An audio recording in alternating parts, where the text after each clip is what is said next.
Mr. Ben Shaffer is currently an operator with Washington Regional SWAT, serving for nearly 7 years and has served in critical military and law enforcement roles for over 20 years. Specifically, Shaffer has experience in canine handling with multiple deployments, developing training programs for the United States Marine Corps and other private security firms. Thank you, Mr. Shaffer, for being here. Good morning. My name is Ben Shaffer. I'm a SWAT operator with Washington Regional SWAT team that was tasked for presidential support on that day. I just want to take a moment to thank everyone for the opportunity to be here today as you examine the assassination attempt on former President Donald J. Trump in Butler, PA. Before I begin, I feel compelled to also echo those condolences for all the victims that suffered that day and continue to suffer because of those tragedies. Since joining the Marine Corps in 2004, I have deployed, fought, and been recognized for exemplary service and performance in both Iraq and Afghanistan. I've provided security services to the President of the United States and other high-ranking members in the United States government. I've protected diplomatic persons, high net worth corporate clients, media personalities, investigative journalists, and the general public. I continue that work today as a SWAT team leader and executive protection specialist. I've been recognized on numerous occasions for my high level of professionalism, proficiency, and knowledge of all security measures while working in those fields. As I analyze what happened in hindsight and real time on July 13th, there's a few points that I'd like to talk or mention that haven't sat well with me or I haven't been able to reason. Part of that is in the conversation of what happened that day and the abilities or lack thereof. The ability to communicate quicker between agencies is definitely a shortfall. That was not optimized in what we'd normally see in a presidential support mission. This all led to an obvious delay in communication when we were beginning to target and respond to the threat that was Mr. Crooks that day. The lack of coordination between tactical element leaders and the Secret Service left ground elements in the dark and prevented necessary time to prepare for specific venue considerations and needs prior to that event. All Overwatch, sniper, counter-sniper positions should have had direct communication with each other that day at that entire rally. Some of the technical difficulties that have already been mentioned that I'd like to echo is the lack of drone coverage or drone overwatch that day, which left many danger areas exposed and severely, and I say that again, severely, impacted the ability to secure the venue and the event itself.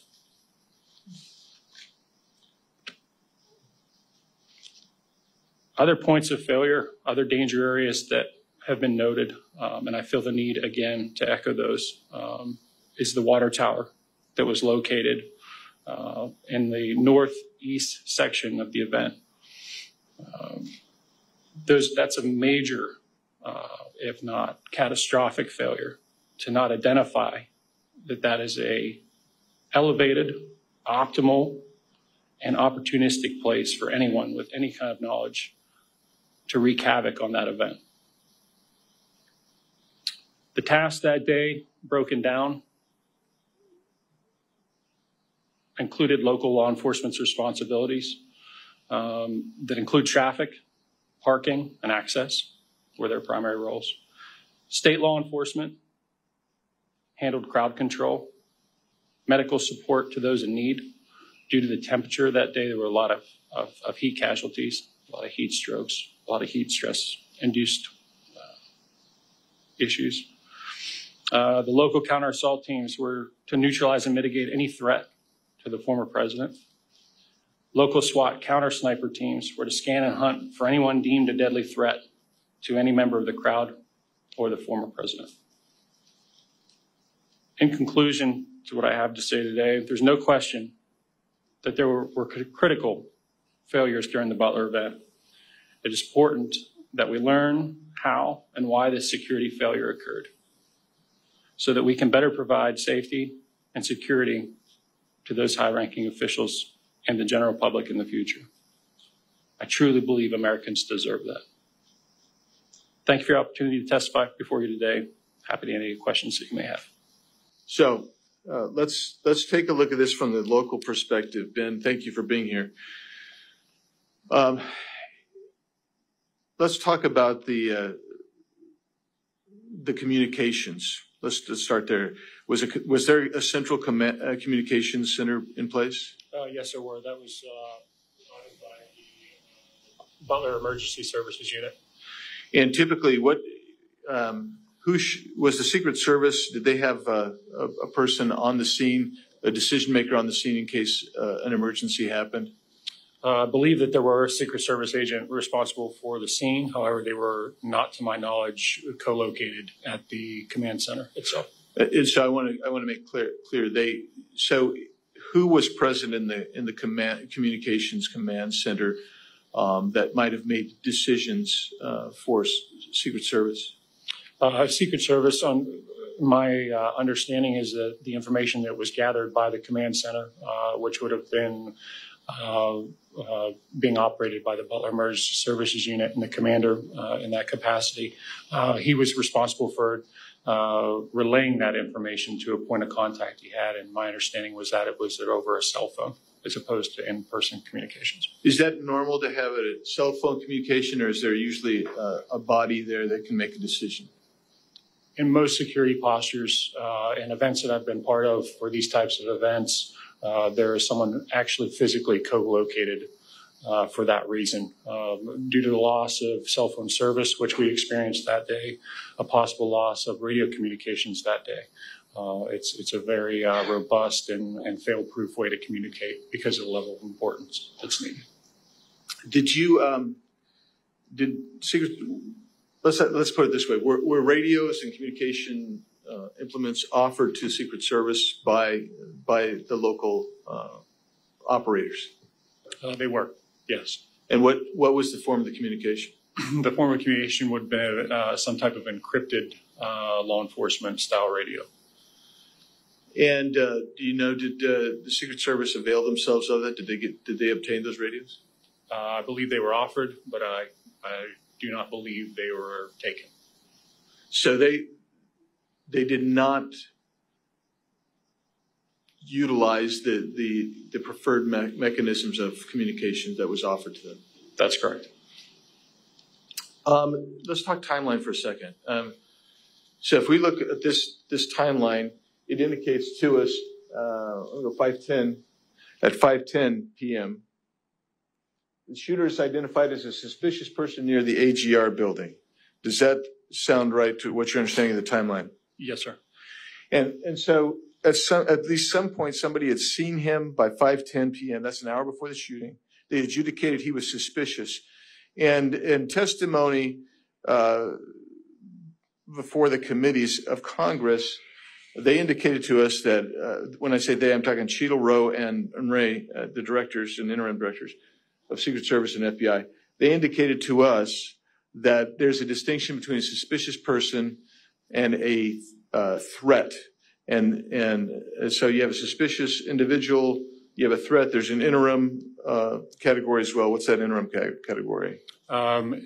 In our line of communications from a SWAT point of view and from a tactical point of view, our escalation of people that we encounter starts out as a suspicious person, then goes to a person of interest, and then from that level upgrades to what we refer to as a threat. And each one of those warrant a different response. So the actual shooting takes place right about 6:11 p.m. So an hour elapses. How soon after the first identification of the shooter, which is at 5:10 p.m., did you? Before we get there, let's lay the foundation. What were you doing that day? I was in a counter-sniper role with one of my teammates in the southwest quadrant of the event center. Distance-wise, it was approximately 238 yards southwest of the podium and approximately 348 southwest of the shooter's final firing position. And so he was not ever in your sector of responsibility?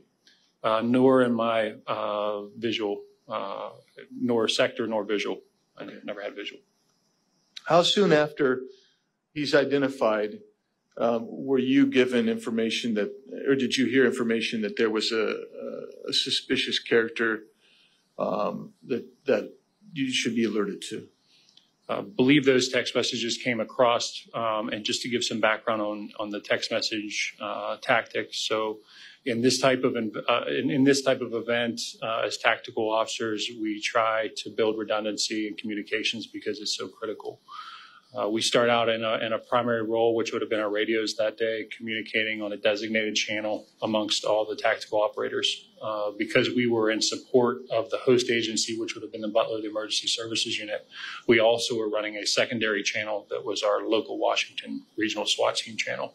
On top of that, the snipers and counter-snipers, or I should just say the counter-snipers, there were no snipers involved in our chat, had set up another chat to be able to provide any type of pictures or any type of relevant media or anything like that we'd have been able to crosstalk.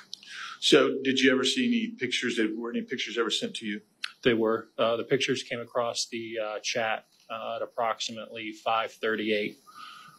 So about 30 minutes after the shooter, then at that time he was a suspicious individual. That's correct. And when he gets up on the roof and he's crawling across the roof, is that what threat assessment would normally be made of that guy at that point? Sure. I think it's important to mention that, from the time the original pictures were taken, the comment of him possibly having a rangefinder or that he was confirmed to have a rangefinder at that point would have automatically escalated him in our protocols from a suspicious person into a person of interest. And that would have warranted some type of either investigatory detention or a stop and question at that point when the rangefinder became a factor. Then, Mr. Shaffer, at what point in that hour or before were you notified of the rangefinder, use of a rangefinder? Within minutes of the original information being passed. So I would say shortly after 5:38 p.m. or 17:38. In your opinion, Mr. Shaffer, why were counter-snipers in AGR that had access to the entire building, from what we've been told, not able to see Crooks crawling up the roof when we've seen several videos from the ground level taken by bystanders and individuals not even tasked to be doing security, were able to photograph Crooks wearing no camouflage, crawling on a white roof? Why were the snipers, the local snipers, not able to see Crooks and dispatch of him? I can only pass this knowledge through secondhand communications. I was not privy to that location or to survey that ahead of time. Although I have spoken to those individuals that were placed in that room that day, based on the depth of the room, their placements, and the limited field of view that those windows provided. They were pretty narrow, as most standard residential windows are held. The angle was too hard for them to see that far to their east, which if they would have been facing south. Mr. Shaffer, I just need you to kind of confirm the nose. And when I say confirm the nose, you'll understand. Didn't take the communication platform that was given by local forces, correct? That's correct. Didn't take the surveillance drone offered by local forces, is that correct? That is correct. Didn't show up for the morning briefing to ensure that last-minute planning could be accounted for? That is correct. Didn't take any necessary measures to talk to the Kubota dealer, who was 400 yards away to the 12 o'clock direct line of sight, to even see whether or not they could gain access to that rooftop or talk to the owner? That is correct. Did not access the water tower, which has the highest vantage point, and provide oversight that would have also looked at the AGR building? That is correct. Mr. Shaffer, do you have any comment on that in terms of the engagement and the rules of engagement that were in place? Yeah, absolutely. I can clarify that a little bit. So as a law enforcement sniper, we have a lot of responsibilities and inherited flexibility. One of those flexible procedures or statuses that we incur is known as compromised authority. Compromise authority in the law enforcement sense basically lays out the requirements for a deadly force response. And in that point in time, based on all the prerequisites that were identified and all the checks in the boxes that were made, Mr. Crooks would have met that level or that threshold. When Mr. Shaffer, you were talking to us earlier about moving to texting. The counter-snipers were texting. What does that do with your ability to stay on glass? Was a secondary or possibly even a third method of communication as it was utilized that day. The sniper teams in the law enforcement concept sometimes are not a team. Sometimes we're deployed into situations where we're a single operator. So we're not only responsible for the surveillance aspect of the service we provide, but also having that deadly threat ability on board. So that can be very distracting.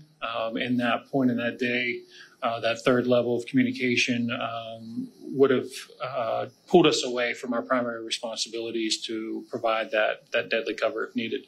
Yeah, Mr. Shaffer, is there any dynamic you think I've missed in sort of summarizing this as, low agency performance generally layered with the other dynamics that the other witnesses have shared? I don't believe so, Congressman. I think you've covered most of the relevant points, describing how that posture all relates and how this, began as maybe a single failure and multiplied into a much greater failure, just based on different levels. I'll say that, local law enforcement agencies that were involved that day, both tactical and non-tactical, were improvising, adapting, and overcoming to a lack of intelligence that was provided to them that day. In my historical background, in the Marine Corps, these types of events require planning, require reconnaissance, require intelligence in multiple stages. It requires rehearsals, things that were not seen in this event for this day. My knowledge is when I came onto the scene that morning, that I was fed multiple briefs and multiple maps of the area. I gathered information as much as I could the night before, which is about the same time as my commander had received the briefings for that day. So we really felt like we were on the back foot and just tried to overcome that throughout the day and gather what we could. Great, thank you. My time's expired, but I think you've all provided us excellent areas for further inquiry. Thank you, Mr. Gates. I want to go over some forensic questions because I think that as we continue to peel the layers back, what we don't find is enough answers, but more questions that need to be asked. Just in a quick yes or no, do you find it odd that literally only days after the attempted assassination on President Donald J. Trump, while the roof was too sloped to place individuals for counter-sniper operations, that it wasn't too sloped to a roof for the FBI to go ahead and tamper, in my opinion, with evidence by washing the roof off that may have had significant evidence on it? Do you find that odd? Yes, I do, Congress. Mr. Prince? Yeah, I certainly don't realize, I understand what the rush was to wash a roof. Mr. Bongino? No doubt. Do we also find it odd that as of recent, one of our colleagues, Representative Higgins, had uncovered the fact that the body of Matthew Crooks had not only been released and cremated, but that the coroner who's responsible for releasing the body had no knowledge of it? Mr. Shaffer? Yes, absolutely. Mr. Prince? Sounds like destruction of evidence. Mr. Bongino? Given the gravity of what happened, absolutely. Do you also find it odd that no ballistics, no toxicology report, no confidence in the actual, proof of who it was who took the shot has been provided to date? And also, just to follow on to that, how quickly the crime scene at the home was actually released before any evidence had been obtained and released? Mr. Shaffer? In total analysis of your question, I think it warrants maybe a little more than a yes or no.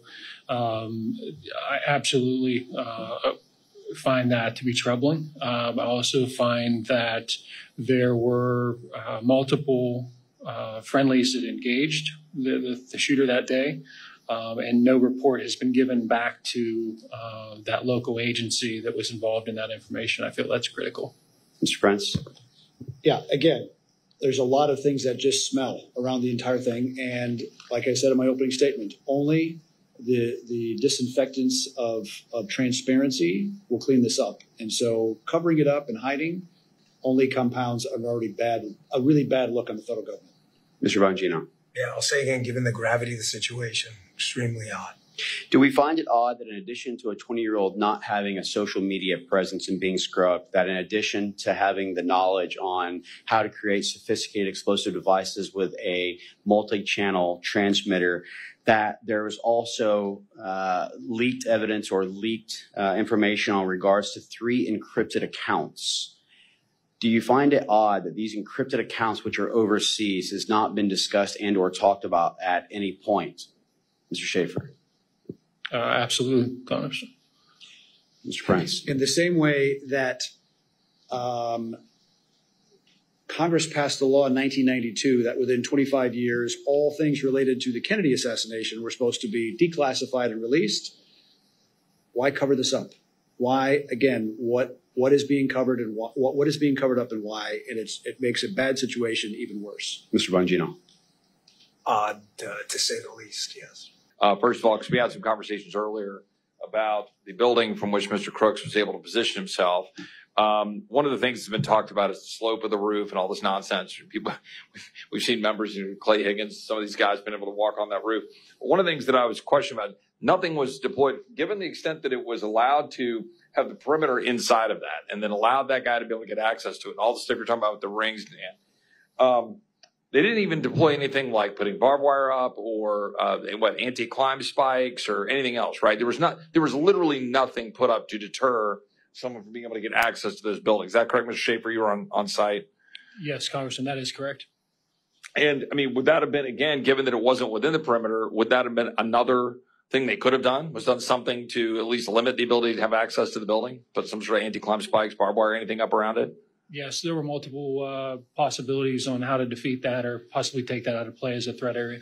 Mr. Shaffer, and this is a question that I don't know exactly what you're going to say to it, but as someone who's on the ground and familiar with it, was there anything, we have that video, which I'm not going to pull up for sake of time, where you've got the sniper sitting up on the roof behind the president, right? And seemed to be looking across the direction where Mr. Crooks was located.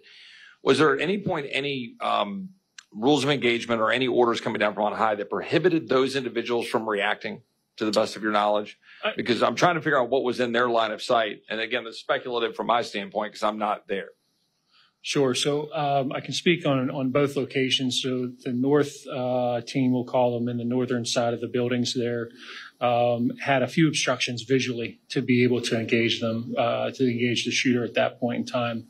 The southern team had a much better vantage point, and that speaks directly just to the location and proximity to where the shooter was located. However, going back to our earlier discussion about compromised authority, and Mr. Bongino can add to this as well, in that capacity, we don't need authorization. We don't need any other things other than the prerequisites for a threat to meet a deadly force response. Can you tell me exactly how many rounds and how many shots were fired? Yes. So the total round count that was released after the investigations were done were 10 rounds, 8 by the shooter himself, the threat, and 2 friendly rounds after that. The 2 rounds both making impact, or can you confirm on this? That has not been made possible, or we have not had the opportunity to confirm that based on the withheld information of the autopsy report. And given your involvement in this, what also have you heard on the explosives and the sophistication of the devices? So the explosive devices that were used, the primary charge was a homemade variant known as ammonium nitrate and fuel oil, or AMFO, supposedly manufactured possibly in the residence of the home. Obviously, for those that don't know, in the construction of these types of materials, there's a process. There are things that need to be procured, and most likely those things would have been located through online means. which all, again, leads to more questions, in this matter. And then the programming of those devices were done with a remote detonating device that was specifically designed for that purpose, most commonly used in the commercial fireworks market. So needless to say that these types of devices being bought would have brought someone up on an FBI watch list potentially, very much so like the Pakistani individual who was arrested on July 12th who had traveled to Iran prior to coming into Houston would have been on that FBI watch list. Thank you to the witnesses for coming today.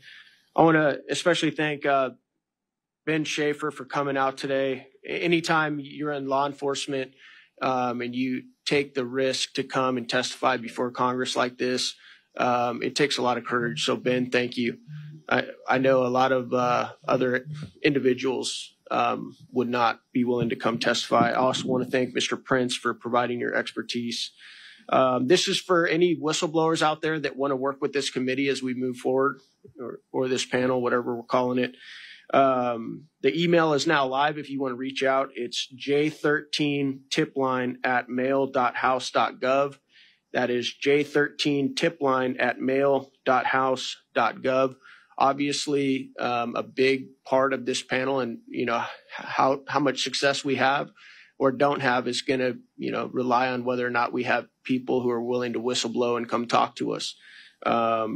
And one of the reasons we're doing this, obviously, is because we don't want this to be memory hold. And that's what we see going on right now. It seems like the news cycle moves so fast that, this feels like it was 10 years ago already. And unfortunately, if we're going to make sure this never happens again, we need to stay on top of this. We need to keep it front and center, and we need to keep asking questions.